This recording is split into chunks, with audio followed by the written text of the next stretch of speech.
I overheard my husband and my mother-in-law talking in French about their plan, and the next day they told me that we were all going on a family vacation. But I also understand French. My name is Guider, I am 23 years old, and I married the love of my life, Roderick, who is French. Since we got married, I have faced constant challenges due to the language barrier.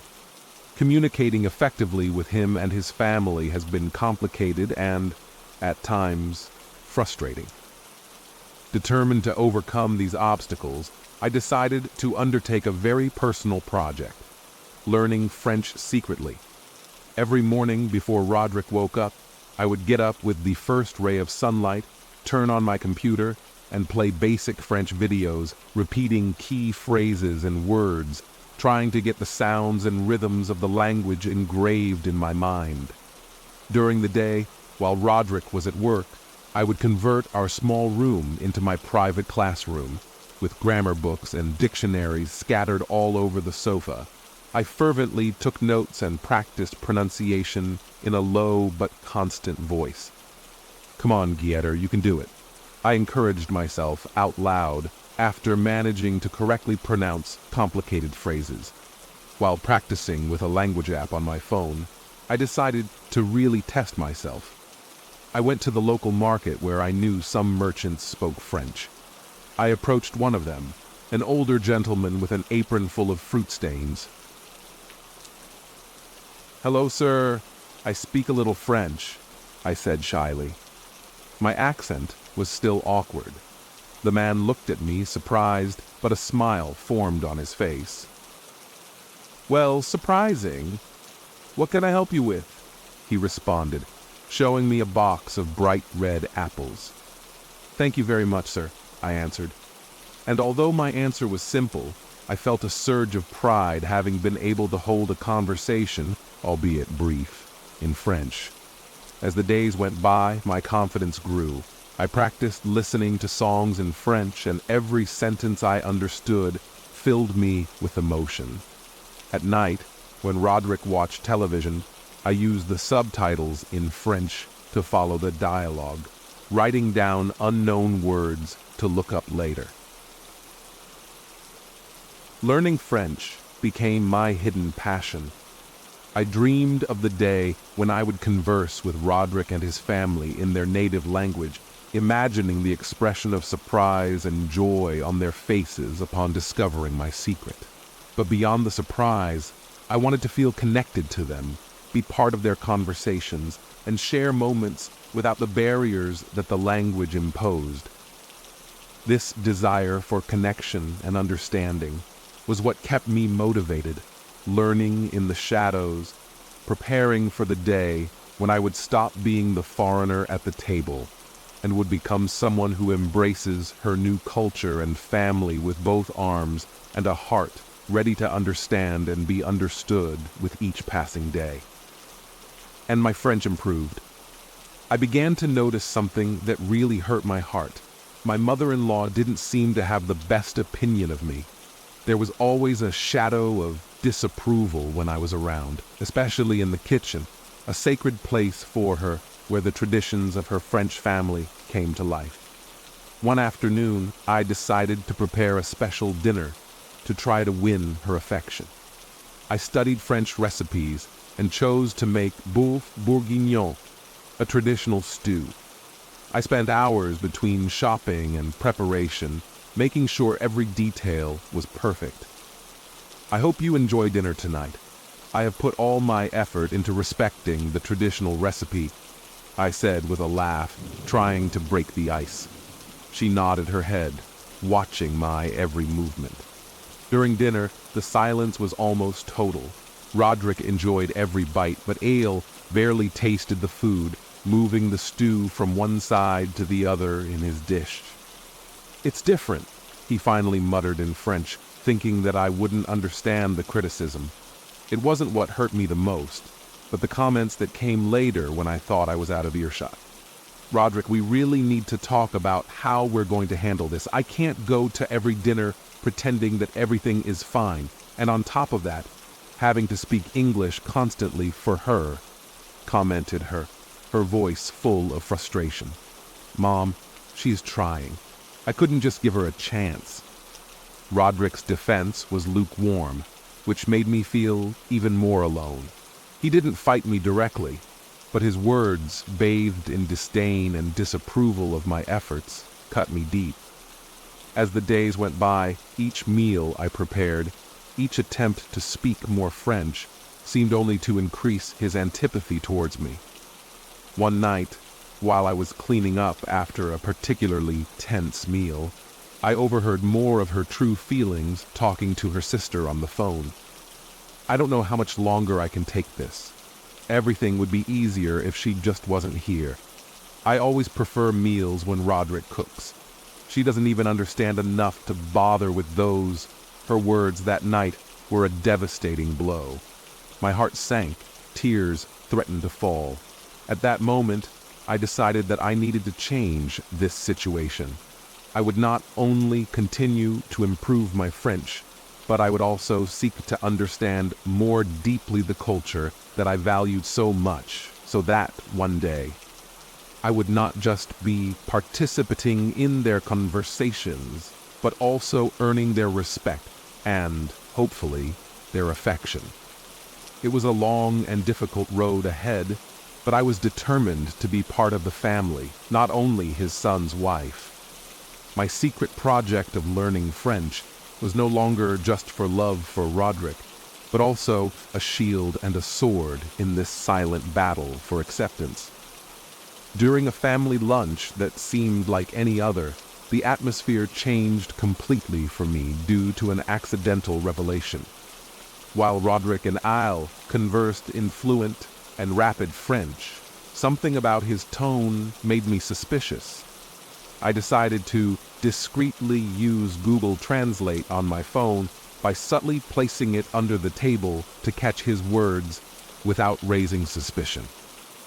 "Roderick, have you spoken to the lawyer about Uncle Liam's inheritance?" he asked, making sure his voice was low enough, but my phone managed to capture it. "Yes, Mom, I have done what you asked of me. Everything is lined up for tomorrow.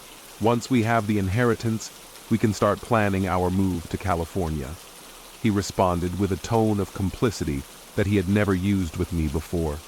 My heart began to beat strongly. A move to California. What's going on here? I thought as my phone translated every word, laying out the plan that had clearly excluded me. "It's crucial that Gator doesn't know anything until everything is decided. I don't want unnecessary complications," Ale added with a touch of severity in his voice. The conversation flowed into details about how they would prevent me from interfering, discussing strategies and steps to follow with a coldness that made my blood run cold. Each translated sentence was like a blow, destroying the image of the happy marriage that I thought we were building. The betrayal was so palpable that I felt my heart break into pieces, each fragment a memory of the love and trust I had placed in Roderick. The idea that he was planning a new life without me while pretending to love me every day was devastating. Fighting against the tears and despair that overcame me, I knew I needed to confront them or change my own destiny.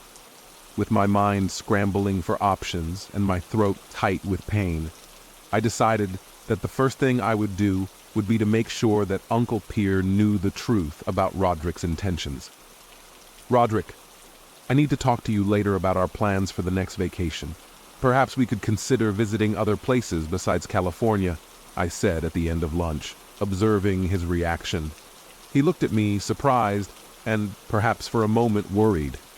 "Of course, Gator, we can talk about that," he replied, trying to stay calm while I picked up the dishes and thought about my next move. I knew that the fight for my dignity and future was just beginning. He was not going to allow me to be excluded and discarded as if I were nothing more than an obstacle on his path to wealth and comfort. Although I was facing a difficult and painful battle, I was determined to come out of it with my head held high, no matter what I had to face. After discovering the truth about Roderick and Yale's plans, I knew that I needed to take strategic measures and act cautiously but decisively. The first part of my plan involved Roderick's great-uncle Liam, who was the centre of the hereditary dispute. I knew that if I could gain his trust and show him the true nature of Roderick's intentions, maybe I could change the course of events. One morning, while A was at the market and Roderick was having an online meeting in his studio, I took the opportunity to act. I crept into the living room where he usually left his phone charging on the couch, and after making sure no one was watching, I picked it up and quickly searched for Pierre's contact. My heart was racing as I sent his number to my own device. Before returning the phone to its original place, I deleted any trace of my activity. Then I locked myself in the bathroom, the only place where I could ensure a minimum of privacy. With the number already saved, I dialed Pierre. I waited nervously during the ringtones that seemed to go on infinitely. "Hello? Who is speaking?" A deep voice answered on the other end of the line. "Good morning, Mr. Pierre. My name is Geeter, Roderick's wife. There is something important that I need to discuss with you, and I ask you to please listen to me with an open mind," I began, trying to remain calm. I explained in detail each part of the conversation that I had heard and revealed how Roderick and I were planning to manipulate the situation, the inheritance in his favor, excluding. I imagined that Roderick could do something like that. "I am completely horrified," said Liam once he finished listening. "I am also in shock, Mr. Liam, and I really need your help.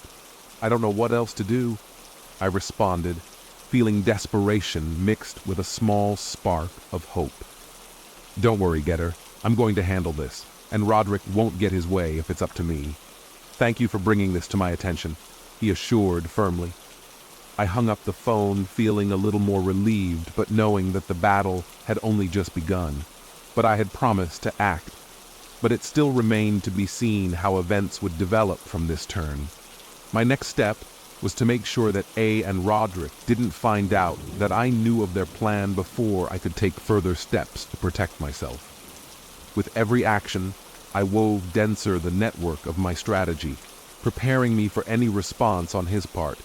This action was not only a step towards protecting my interests, but also an attempt to seek justice. I felt like a spy in a movie. Only the plot was my real life, and the risks were truly high. But with each step forward, I became stronger, more determined not to let greed and betrayal dictate my future. The hope that Liam could influence the situation gave me the strength to face whatever came next. After making sure that Liam was aware of everything and willing to take action, I decided it was time to make some of the anguish. Felt that Roderick had already caused me my first revenge. It would be subtle, but effective. I decided to alter the details of their flight to California, where they planned to enjoy the inheritance without me. It was early in the morning, and I knew that A and Roderick had their flight scheduled for the early afternoon. I cautiously entered the study where Roderick usually left his travel documents and his computer open with the details of his reservations. While Roderick was still asleep and busy with her morning coo, I took the opportunity to act. I sat down in front of the computer, my heart pounding from the nervousness and adrenaline of what I was about to do. I accessed the airline's page with the reservation details that I found written down on a piece of paper next to the keyboard. My hand trembled slightly as I logged into the airline's portal. Once inside, I looked for the option to manage the reservation and proceeded to change the flight details. I modified the date by selecting a flight that left in 2 days, later than originally planned. And I changed the seats to the last row of the plane next to the least desirable bathrooms. I confirmed the changes and logged out, deleting any trace of my access. Roderick and he would discover the modification only when they arrived at the airport, too late to do anything other than accepting the new situation. When the time of his original flight arrived, I received a call from Roderick, clearly upset. Jader, there is a problem with our flight. I don't understand what happened. It says here that our flight is in 2 days, and our seats are in the worst area of the plane. His voice showed a mix of confusion and frustration. Wow, that sounds terrible, love. Are you sure there wasn't a mistake when booking? Maybe you should talk to the airline, I responded, feigning surprise and concern. I already tried, but there are no flights available until the new date, and I can't understand how it was changed. The whole plan in California will affect us, he continued, without suspecting anything. Good. I hope they can solve it. Keep me informed, I said, closing the conversation on a note of false sympathy. I hung up the phone. A small but meaningful smile appeared on my face. The first revenge was just the beginning, and although it did not completely repair the damage they had done to me, it was a first step to show them that they could not treat me as if I did not matter. Roderick was about to learn that every action has its consequences, and I was determined to ensure that this was the case.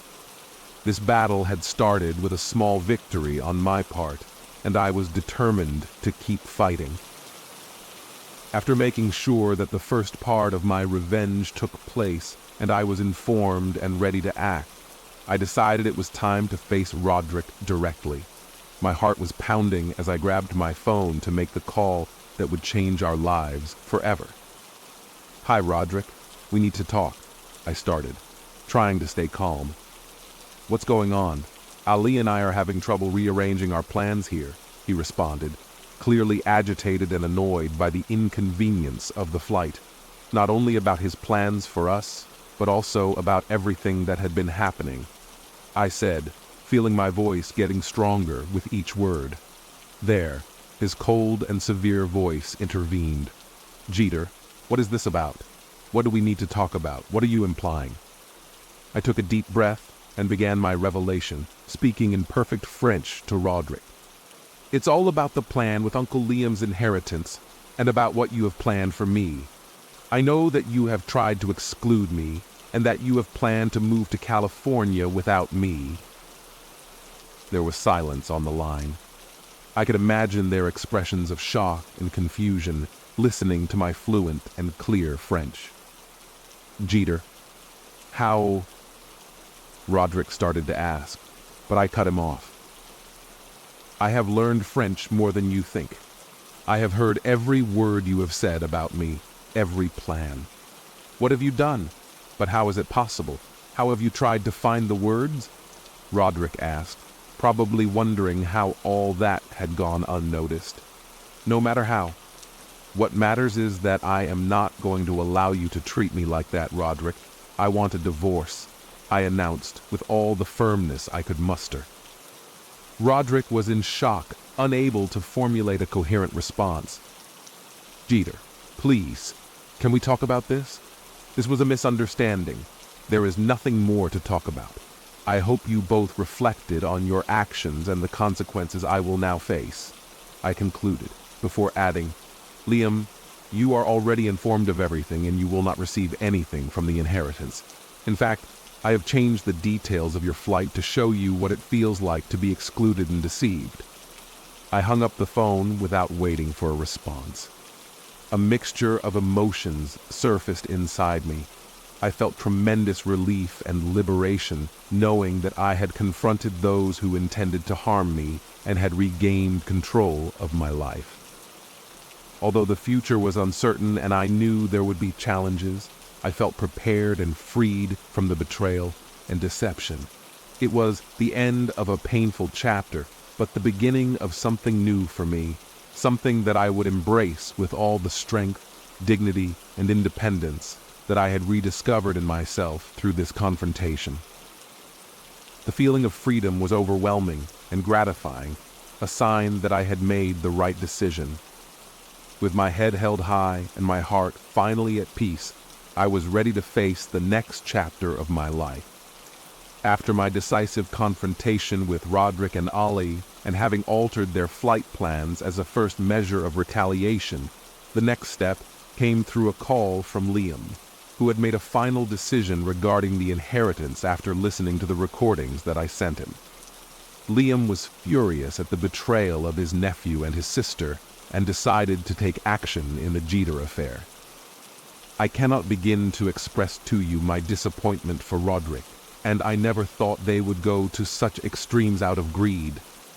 Liam's voice was serious and filled with a mixture of anger and sadness.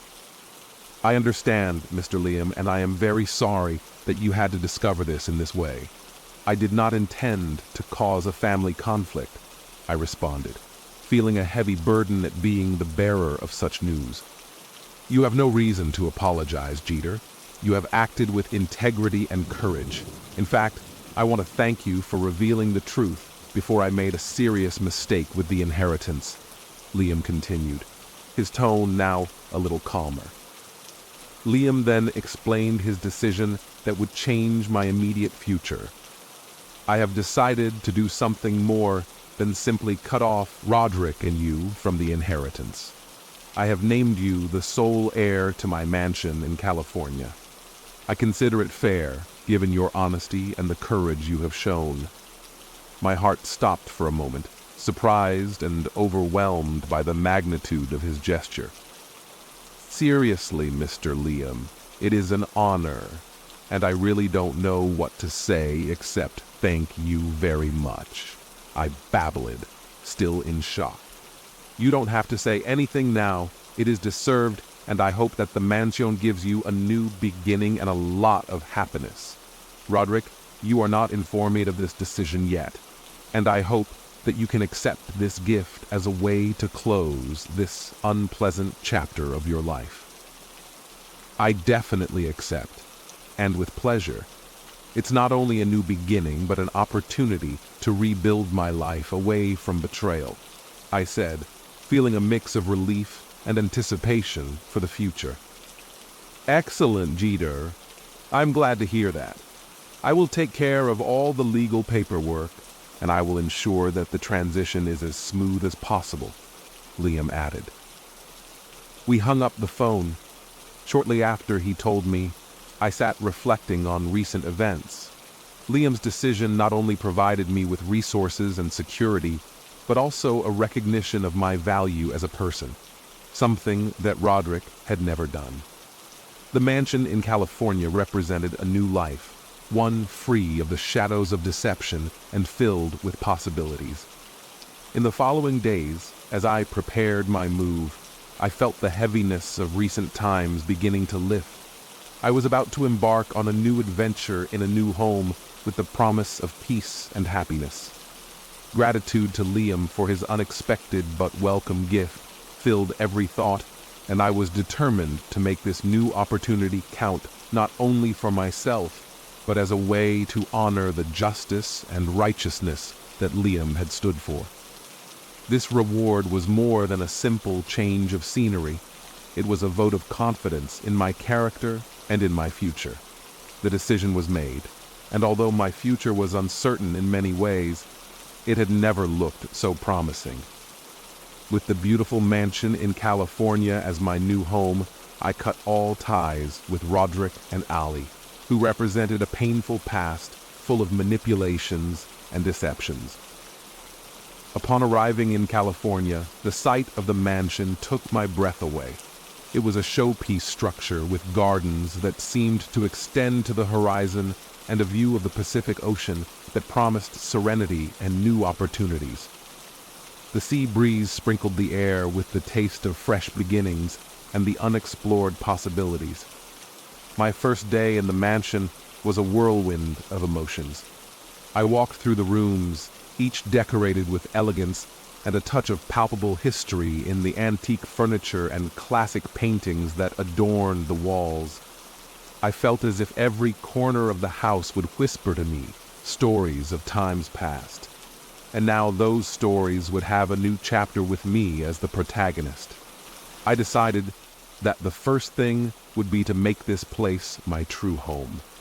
I hired local designers to help me personalize the spaces, maintaining the classic charm but adding touches that reflected my personality and my new life away from the shadows of the past. One afternoon, while I was supervising the installation of some works of modern art, I received a call from a curious neighbor. "Hello, are you the new owner of the Pier Mansion? My name is Tomas. I live right next door." He introduced himself with a friendly voice. "Yes, it's me. My name is Guider. It's a pleasure to meet you, Tomas." I responded, grateful for the warmth of the welcome. "The pleasure is mine. If you need anything or simply want a tour of the area, don't hesitate to let me know. The community here is very close-knit, and we are always willing to help new neighbors," offered Tomas, and his genuine kindness made me feel even more confident in my new life. "Thank you, Tomas. I will definitely take your offer into account. I am excited to start over here and meet everyone in the community," I said, feeling like the last piece of my new life was beginning to fall into place with each box unpacked and each painting hung. The mansion felt more like organized small gatherings, invited neighbors, and formed connections within the community. Each new friendship and each neighbor's smile repaired the damage done by years of disappointment and betrayal. One night, watching the sunset from the balcony of my room, I reflected on the path I had taken. The ocean breeze brought with it promises of peace and new beginnings.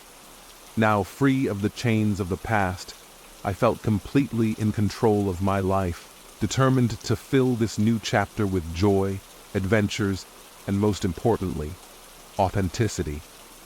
This new life in California not only represented a change of scenery, but was a renaissance, a place where wounds could heal and where I could rediscover happiness, this time on my own terms. With each passing day, the mansion became more of a symbol of my resilience and my ability to overcome adversity and flourish against all odds. Freedom had never tasted so sweet, and with the support of new and loving people around me, I knew that whatever I decided to undertake would be filled with hope and infinite possibilities. My new life was truly a dream come true, woven with threads of courage, honesty, and an unwavering faith in the future. With the mansion in California and Liam's unconditional support, I decided that it was time to close the circle of my revenge against Roderick. Not only had I changed the details of his flight and faced the hard truths of his betrayal, but now, with every detail of my new life, I wanted to remind them of the consequences of their actions. A few weeks after moving, while I was exploring the extensive gardens of La Mansion, I took several photos of the setting sun reflecting on the infinity pool, the long shadows of the ancient trees in the meadows, and the view from my balcony of the vast blue ocean. Each image captured a piece of my new life, a life they would never share nor enjoy. I decided to send these photos with a simple but direct note. Dear Roderick, I hope you enjoy these views as much as I enjoy the peace and justice that they finally prevailed with. Gaffer. The act of sending these photos was not only to show them what they had lost, but also to underline my recovery and my new strength. With each photo sent, I could imagine their surprise and the dagger of striking their conscience, reminding them that their plan of excluding and dispossessing me had not only failed but had ended up giving me an even better life. One day, after sending several of these photos, I received a call from Roderick. I answered, curious to know how he would react. "Why do you keep sending us these photos? What are you trying to test?" Roderick's voice was a mixture of anger and confusion. "I'm sharing the beauty of my new surroundings, something I thought you both could appreciate," I responded calmly, keeping my voice neutral but firm. "It's cruel, Gator. We already got the lesson, okay?" he replied, and I could hear the remorse and maybe the pain in his tone. "Roderick, it's not cruelty, it's a reminder that actions have consequences. I have chosen to live my life to the fullest despite the obstacles you tried to put in my path. I hope you both learn from this too and find peace in your own lives, I said, closing the conversation with a note of finality. Each photo sent since then became a seal of my victory and resilience. Not only had I escaped the clutches of their manipulation, but I had thrived on a truth that the images of the mansion perfectly illustrated. Each image of the golden sunsets over the ocean, the garden parties under the stars, and the quiet breakfasts on the terrace marked my territory and my rebirth. My revenge was, in fact, very sweet, not because of the pain it caused, but because of the liberation and closure that each photo provided, a chapter in my book of resilience, a testament to the power of perseverance and honesty. Over time, I stopped sending photos, not because I had gotten tired, but because I had concluded that chapter of my life. I was ready to move on, with my head held high and my heart light, free of any resentment or bitterness. The mansion, my new home, was now simply a home, not a battlefield. Revenge was never so sweet as the moment I sat in the garden of my new mansion, observing a sunset that painted the sky in pink and orange tones. The sea breeze caressed my face, and the aroma of the flowers in the garden filled the air. In this peace, I reflected on everything I had overcome and what was still to come. With the tranquility of the ocean in front of me and a glass of wine in my hand, I thought about how sometimes justice requires that we take the reins to correct the course when others try to divert us. I had learned that it is not about seeking revenge in the destructive sense, but rather about restoring balance and reaffirming one's own value. One afternoon, while contemplating the sea, my phone rang. It was not Liam, who had become a friend and mentor throughout this process. Yet it was Jean. "How are you enjoying your new home?" His voice was warm and always calmed me down. "Hello, Jean. Every day here is a reminder that life can be fair and that sometimes, just sometimes, things fall into place," I responded, looking towards the horizon where the sun was beginning to set. "I'm glad to hear that. I just wanted to know how you feel now that everything has passed and you have had time to sit and reflect," asked Jean, genuinely interested in my well-being. "Jean, I have learned a lot about myself through this trial. I discovered that strength comes in many forms, especially in times of greatest adversity. And yes, the revenge that was orchestrated was not out of hate, but out of respect for myself and the life I know I deserve," I explained, feeling a wave of pride and satisfaction. "Exactly," Jean replied. "The important thing is that you didn't let them knock you down. And now you're living the life you should always have. You are an example that no matter how hard the road is, there is always a way out, if you are willing to fight for justice and your happiness," Jean said, and I could imagine him smiling on the other end of the line. The conversation with Jean strengthened my resolve to take advantage of this new opportunity to the maximum. Every day in the mansion, every walk through the gardens, and every moment of silence in front of the sea were my small victories in a battle that I had won with honor.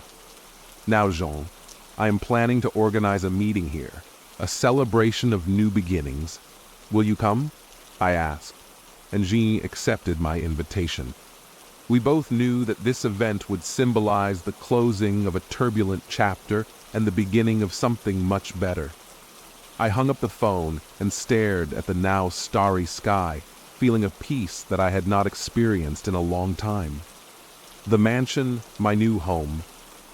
It was not just a place of residence, but a beacon of hope and a testament to my resilience.